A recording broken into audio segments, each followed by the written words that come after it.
Hey everyone, how's it going? Welcome to my Sunday Miscellany video. For those who are new to my channel or new to this feature on the channel, this is a weekly video where I give a little reading update and similar to a Friday Reads, and also talk about the music and the movies that I've consumed over the course of the week.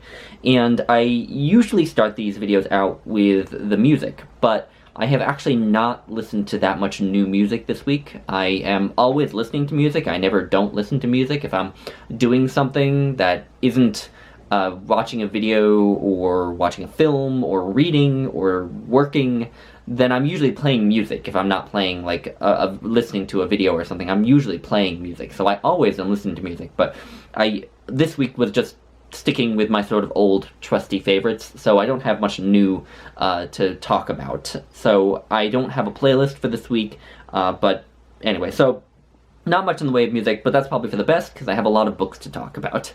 And so I finished 4 books, and I have 2 more books to update you on. So the first book that I finished was called About Behaviorism by B.F. Skinner. This is a book about psychology. If you don't know who B.F. Skinner was, he was the foremost proponent of behaviorism, which was a kind of approach to the study of psychology, and also kind of a philosophy about psychology that viewed all of human thought and behavior as being a series of stimulus, reward, and punishment contingencies. So all of human behavior and thought could be boiled down to, you are presented with a stimulus that is either rewarding or punishing, and you respond to it somehow.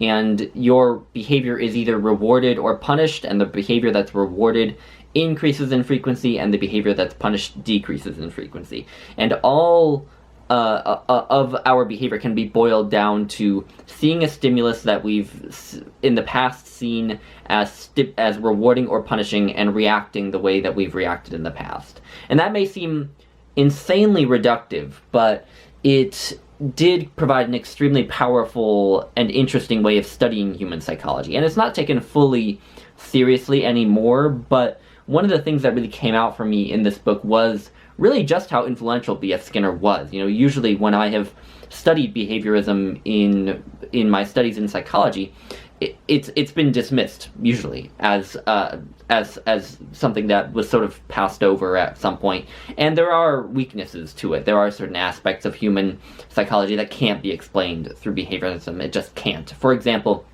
the development of language is very, very difficult for behaviorism to explain, because according to the predictions of behaviorism, language acquisition should happen at the same rate no matter what age you are. Because if language acquisition just happens through a series of stimulus and responses based on rewards and punishments, then a child should learn language no faster than an adult. But that's not what we find. Obviously, we find that children learn languages faster than anyone can teach them, whereas adults have a lot of difficulty with it.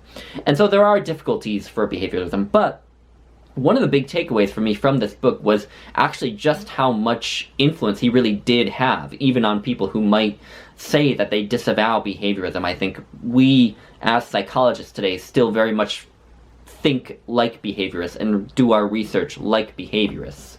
And I do admire B.F. Skinner's ambition in this book, because basically what he's doing in this book is taking this idea of behaviorism, this idea of contingencies of reinforcement and punishment, and applying it to every area of human psychology and society.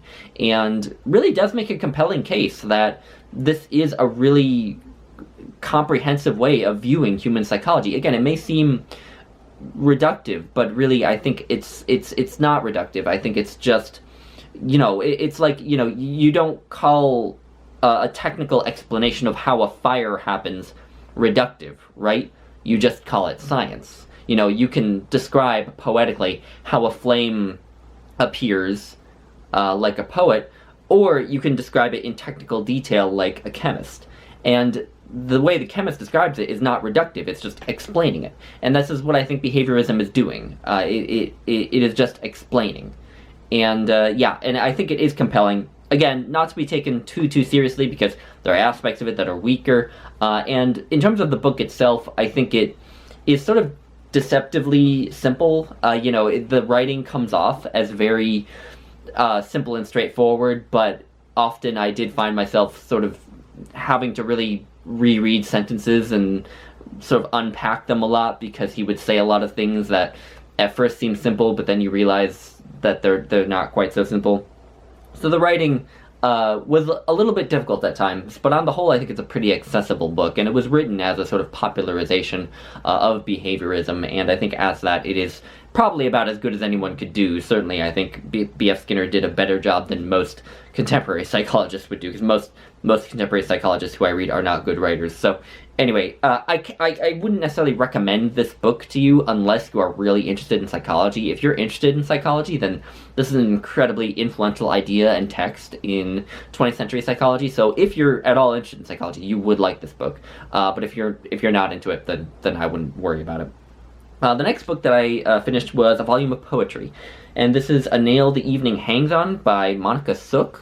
Monica Suk, I accidentally said in a previous video that Monica Suk was Vietnamese American. She's actually Cambodian American, so I apologize for that. Also, I mispronounced her name in a previous video. I said Monica Suk, I think I said her name before, but it's Monica Suk.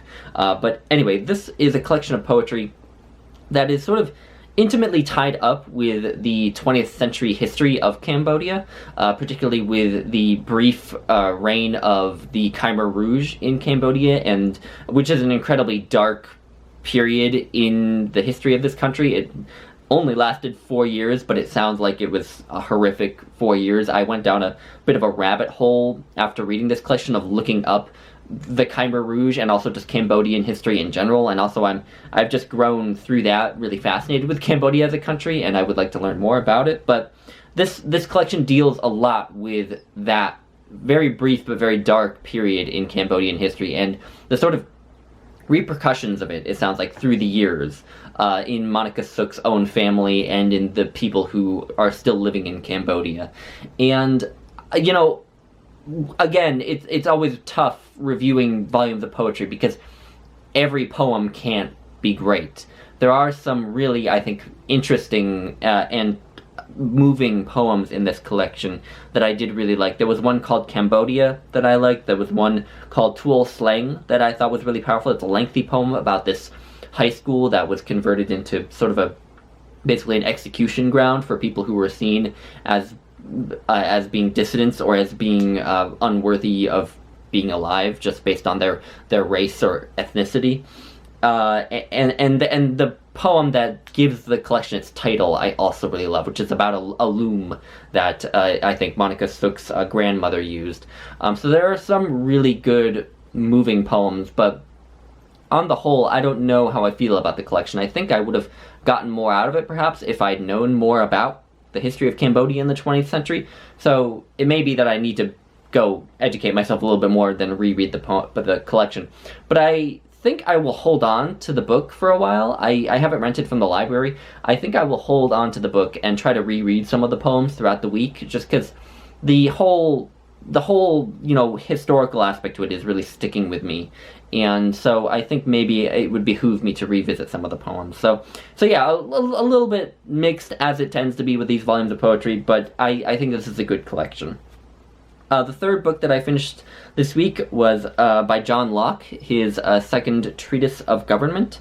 And so this is obviously a seminal work of political philosophy, obviously incredibly important in American history. I was listening to some lectures about the second Treatise of Government, which I'll leave a link to below if you're interested, where the lecturer kind of said that John Locke is sort of considered this honorary founding father of the United States, even though he was British, and I don't even know if he ever visited I don't know if he even ever visited the Americas.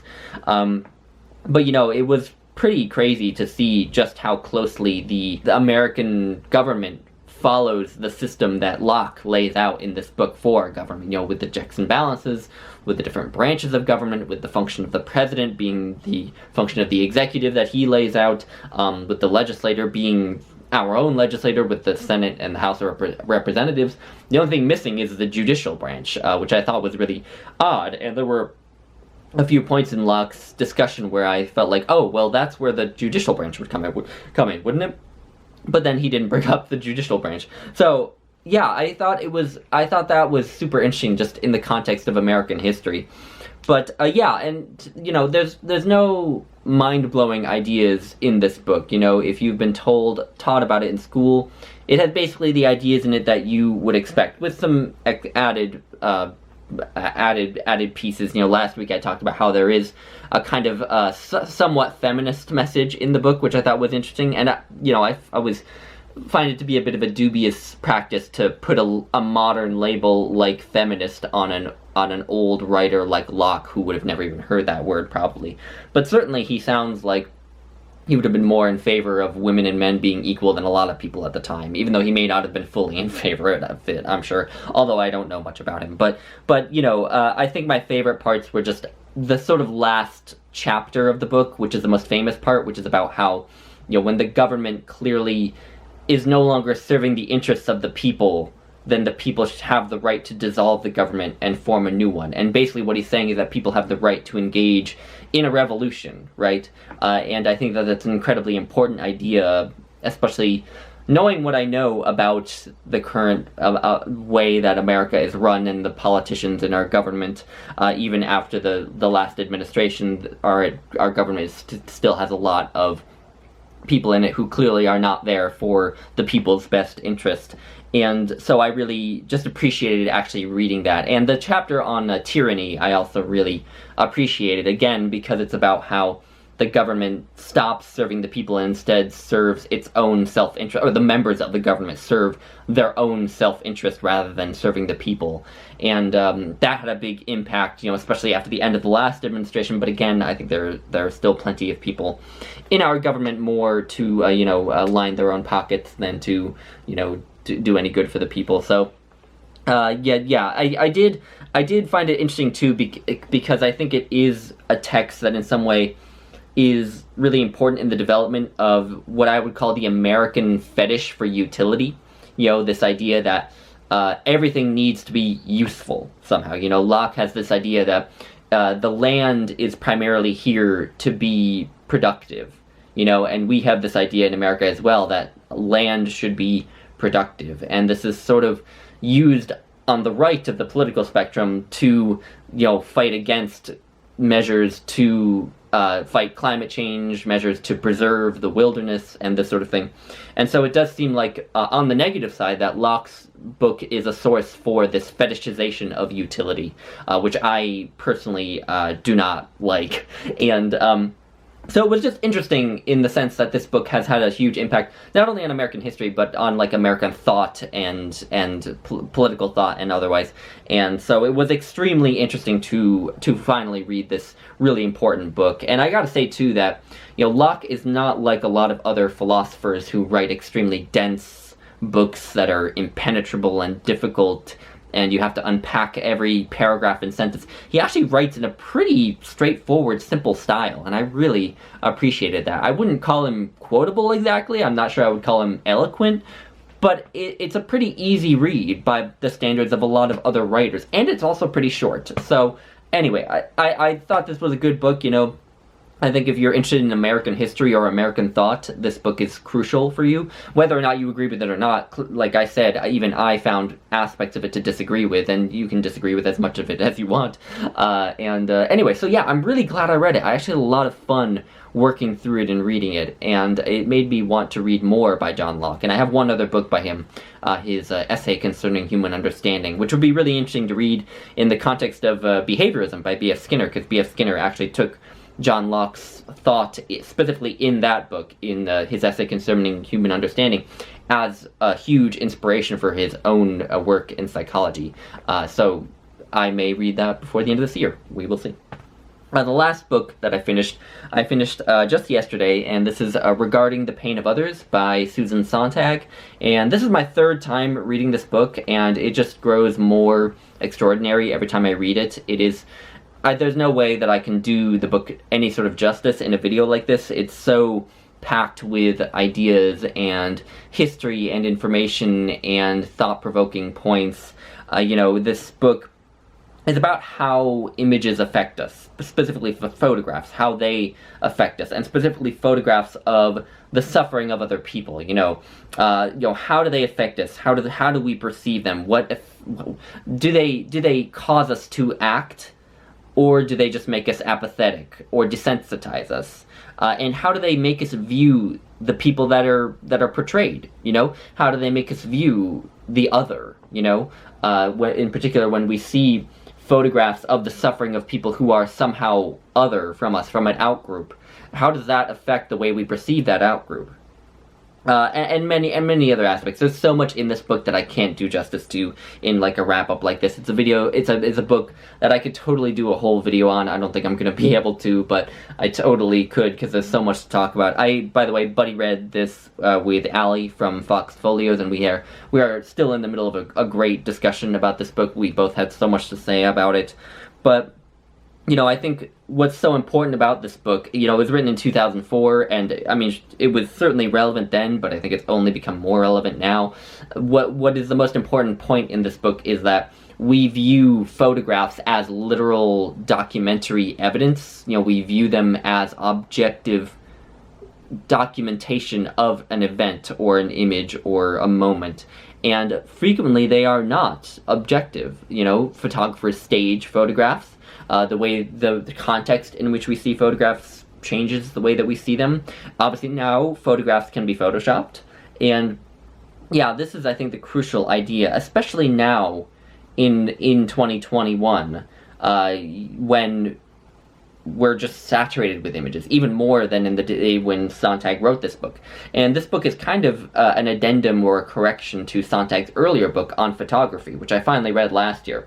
And I really wish that she was still alive now to write like a third installment, you know, looking at the modern day. But alas, she is not with us. But, you know, what I just love about this book, it's kind of a long-form essay, although it's a very short book. It's only about 120 pages, and it has wide margins and everything. But what I love about this book, just as a polemic work of nonfiction, is that Sontag doesn't come down on one particular thesis or argument or conclusion. She just presents you with a lot of context, with a lot of history, with a lot of information, a lot of perspectives, her own and others, and just invites you to think for yourself on this subject, on how images affect us, what we should make of the fact that images so saturate our world, and so on and so forth. And that's what I love, because a lot of times in like polemic works of nonfiction, if the author comes down on a very concrete conclusion, that can make it a little bit dull to read, because you know you just come away with that one point, you know, and that's all you remember when the author does that. But when the author sort of leaves things open and just presents all these different perspectives and so on, that invites a lot more thought, and is more interesting on a reread than a book that comes down really hard on one conclusion. So anyway, this is a great book. If you haven't read it, I think you should. It's really short, really accessible, a great book. Yeah, I totally recommend it. And then two books that I'm still working on. You'll see the first one coming, Moby Dick by Herman Melville. I don't have too much more to add for now. I am still really liking it. You know, I'm knee-deep in the so-called whaling chapters, you know, which just have a lot of information about whaling, and a lot of sort of history of whaling, and how whaling has been talked about in literature and so on, and some sort of little character studies of certain characters on the Pequod, and the Pequod's encounters with other ships, and the Pequod's hunting of certain whales, you know, this is mostly just interesting because I'm really fascinated by whales, and I honestly do kind of find whaling fascinating, although I do find the sections where Melville reports the killing of a whale really difficult to read. I'm kind of an animal lover. I mean, I'm a vegetarian and so on, and so I find those sections difficult to read, but I still find them kind of fascinating. You know, the way that oil is extracted from a whale I find particularly fascinating, but you know, I think all these sections are just really interesting as a sort of snapshot of how someone like Melville would have thought of the world, you know, in the 19th century. So I'm still enjoying it. It's just, the writing is just exquisite. But yeah, I won't finish this by next Sunday, but I will finish it by the Sunday after next Sunday. So then I will probably do a wrap-up, and honestly, I do feel like this is a book that deserves a video on its own, so I might try to do that. But anyway, and then the last book I want to report on that I've made progress on is As I Lay Dying by William Faulkner. I'm just shy of halfway through the book, and I don't have too much to say so far. I am finding it rather difficult. When I first started the book, I was finding it really hard to figure out who was talking and what they were talking about. I had to go and look up the cast of characters on its Wikipedia page just so that I could know who was who, because each chapter of As I Lay Dying is told from the perspective of a different character, and it's always from the first person's perspective of that character. And so if you don't know who the character is, it can be a little bit difficult to know what's going on. So once I looked up who everyone was, that made things a bit easier. But the way that the book is told in these first-person perspectives actually makes me feel like this book is like the literary equivalent of a Terrence Malick film, because in Terrence Malick films you always have these voiceovers from most of the major characters, where you get sort of introspection from the character, and this book is written in a similar way, where you get a first-person perspective from basically every major character who appears, and so you can think of those first-person perspectives as being kind of like the voiceover from Terrence Malick films. And I am intrigued by that idea, but I also find the narration very similar to the narration in Moby Dick, because, in Moby Dick, Ishmael is this first-person narrator who ostensibly is giving us his own subjective perspective. But then there are times where you could honestly be forgiven for forgetting that he was even the narrator, because he sort of at times becomes this omniscient narrator, rather than this subjective actor. He becomes this omniscient narrator because he'll report on things that that it's difficult to know whether or not he would even know about, you know what I mean?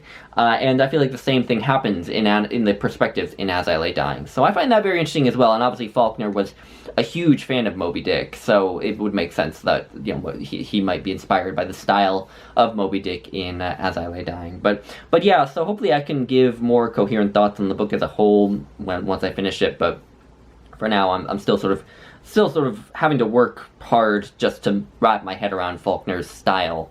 But anyway, so in terms of my reading for this week, I'm obviously going to keep working on Moby Dick and As I Lay Dying, and I'm hoping to finish both of those before the end of the month, so, I will be able to wrap them up in the not-too-distant future. And then I also want to read some poetry, and I've been reading slim volumes of contemporary poetry lately, and I did put IRL by Tommy Pico on my TBR for this month, but I think I'm going to leave that aside, maybe save it for April, because I just feel a little bit burnt out on contemporary poetry, and I feel like reading some older poetry. So this week, I think I will read from the Oxford Anthology of African American Poetry, edited by Arnold Rampersad, which I've been making my way through very slowly over the course of many months since last year. And so I think I'll try to make some real effort, real progress in that book. But yeah, anyway, so those are the books, but now I get to move on to the film. And I also have quite a few films to discuss, although two of them are rewatches. So I'll start with the two films that I rewatched this week, and those are The Trial of the Chicago 7, which was released just last year. This is directed and written by Aaron Sorkin, who is most well known for his work on The West Wing and for writing a lot of other films, including The Social Network, which was directed by David Fincher. And this is about the trial of the Chicago 7, who were 7 young men who led these protests at the Democratic National Convention in the 1960s at some point. And it's a really good movie. It has really snappy dialogue. It has really good acting. Sacha Baron Cohen was just nominated for the Oscar for Best Supporting Actor. I still think that Frank Langella was jilted for Best Supporting Actor for playing the judge, the corrupt judge, because he just played such a nice, posh, infuriating, biased, racist judge. And I think he's just such a good job. But yeah, the film is incredibly entertaining. It's really difficult to stop watching. But there is something about it that's almost a little bit too pristine to me. I don't know what it is, but it just feels like everything, all the dialogue, all the scenes are just in a way a little bit too polished, almost like they're so staged so well that it becomes obvious that they're artificial. And that maybe was the biggest drawback that I thought of while watching it this time around. But that's a small drawback. I think it's a fabulously entertaining film. Really, again, easy to watch. A lot of relevant social issues are brought up in it. It has the 2020 protests, Black Lives Matter protests, just plastered all over it. So yeah, it's on Netflix, so I definitely recommend you seek it out.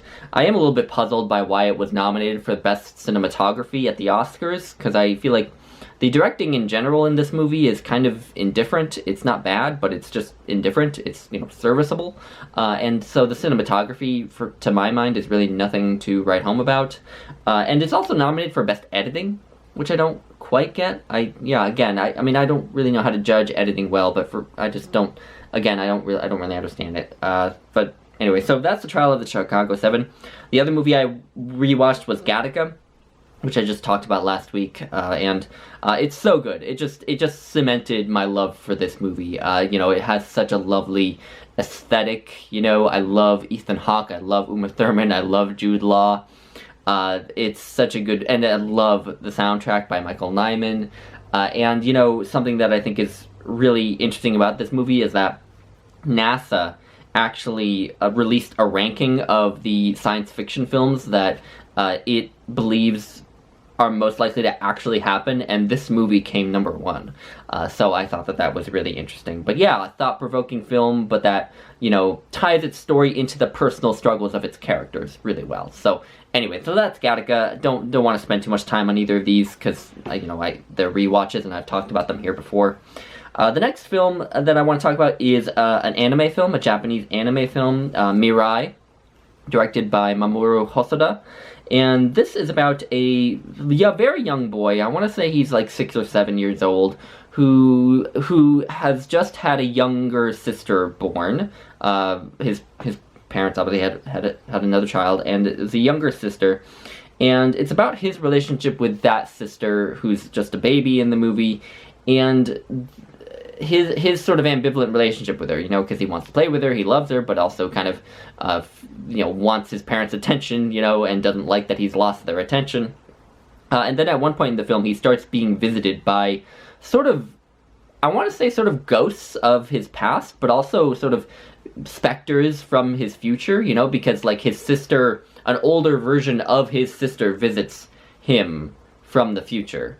And so he also visits like his great-grandfather, his grandfather. He briefly sees his father when his father was younger. He briefly sees himself when he's older.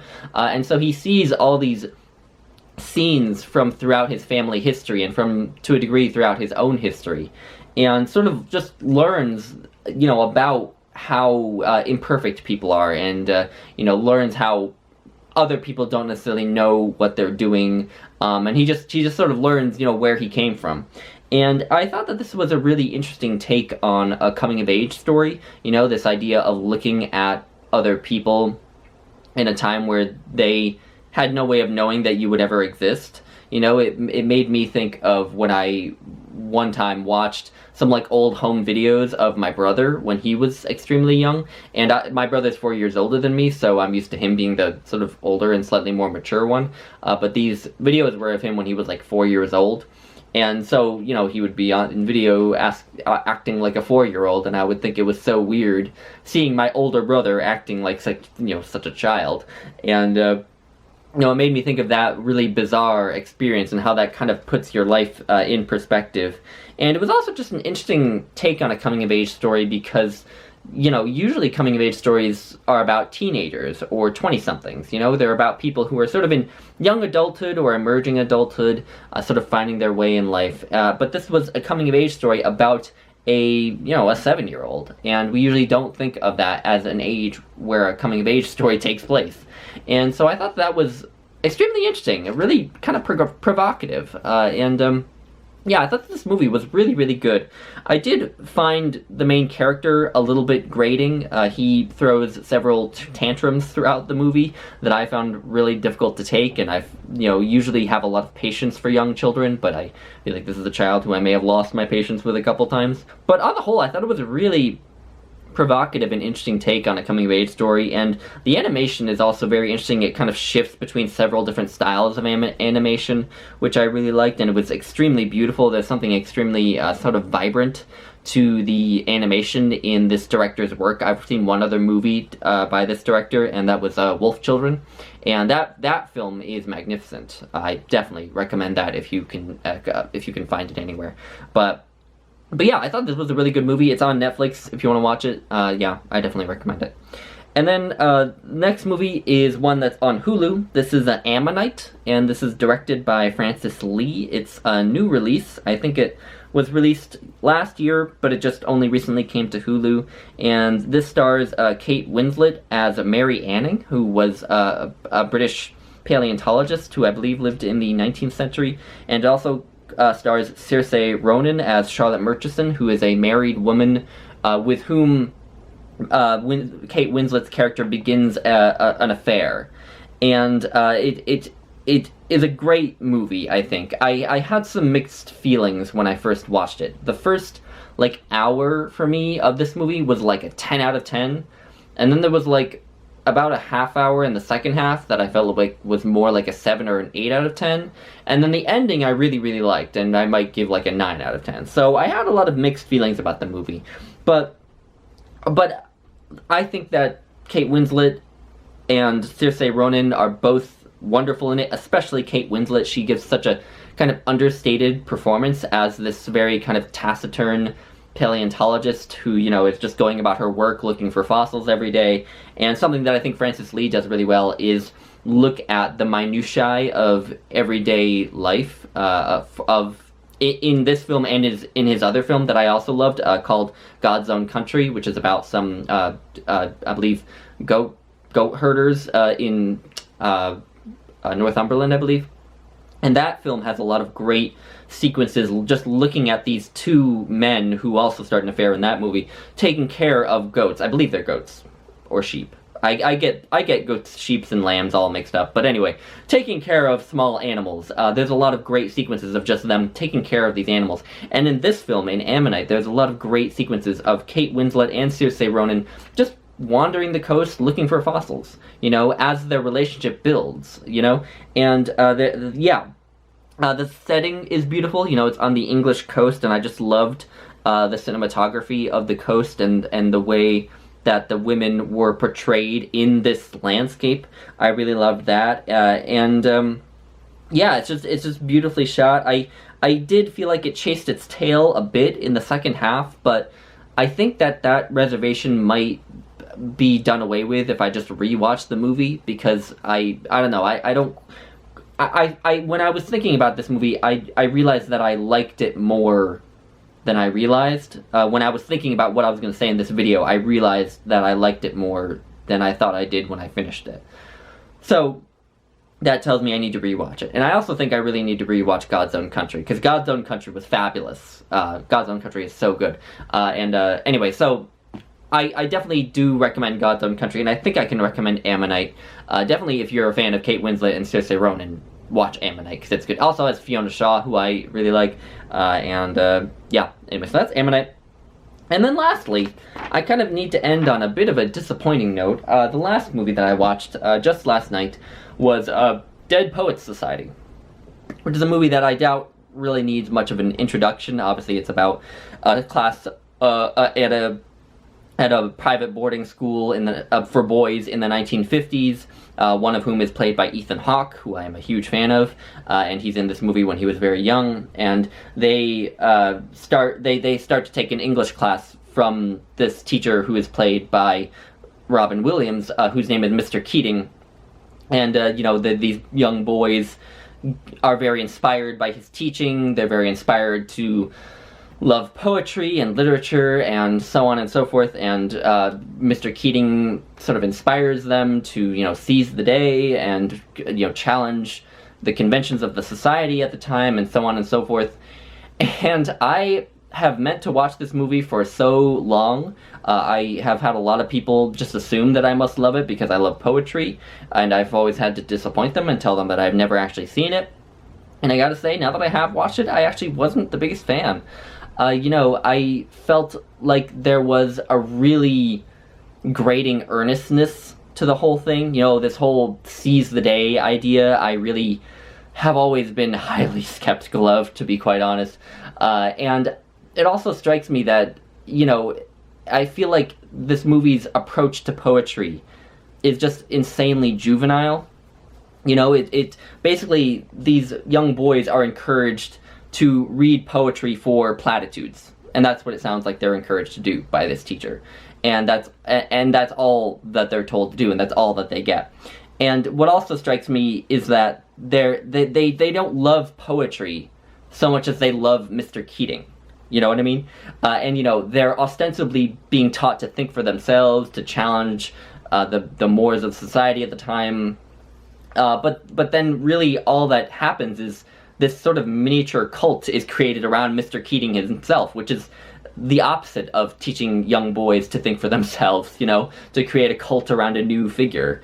And yeah, and there's also a plot development in the second half that I think strains credulity. I won't go into it because it's a big spoiler, but there is just one particular event that I don't quite know, I believe would happen. So I just found this movie to be a disappointment. I think I can see why it's so seductive, because it's, in many ways it is kind of a poetry nerd's dream come true, because there's so many quotes from so many great poems, and obviously I loved hearing those poems. I love Robin Williams, I love Ethan Hawke, but yeah, I just couldn't get past the aspects of this movie that really grated on me. So I didn't love this movie as much as I thought I would. So anyway, I will leave it at that. I'm sorry to end on kind of a negative note, but anyway, yeah, if you've read any of the books that I've mentioned or watched any of the movies, then I would love to chat about that in the comments. But if there's nothing else, which there isn't, obviously, because I'm the one who makes these videos. Anyway, there's nothing else, so I will let you all go now, and I'll talk to you all later. Bye.